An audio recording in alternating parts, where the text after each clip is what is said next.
সিপিএমের বেলাগাম অমরনাথ শাখা তৃণমূল ও সিপিআইএম কে রীতিমতো হুমকি দিয়েছেন লোকসভার পর দেখে নেওয়ার হুঁশিয়ারি অমরনাথ শাখার। আর অমরনাথ শাখার বিজেপি বিধায়ক তার এই মন্তব্যে রীতিমতো বিতর্ক।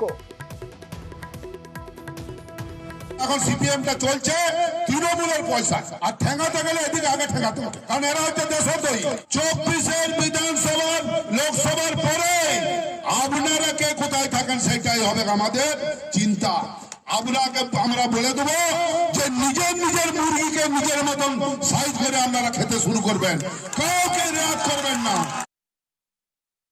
বিধানসভা নির্বাচনের পরে যেভাবে আমাদের 60-61 জন কর্মীকে মার দিয়েছে, বিভিন্ন লোকের সম্পত্তি লুট করেছে, ঘরছাড়া করেছে, বিনা অপরাধে হাজার হাজার লোককে কেসে ঢুকিয়েছে, তো আমরা কি কোনো কিছু 24-এ পরে না করে ওদের কি গালে চুম খেয়ে ছেড়ে দেবো নাকি? যার যেমন মুরগি খায়, আমরা যেভাবে গোলাটা কেটে মুরগি খায়, আবার পেছন দিকে ঠ্যাংগুলা কেটে খায়, সেভাবে খাবে।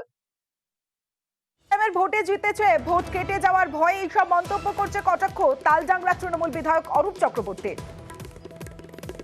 আমাদেরকে সিপিএম পারেনি, মাওবাদী পারেনি, বিজেপি পারেনি, সিডি পারেনি, ইডি পারেনি, সিবিআই পারেনি, ওরা আমাদের কি করবে?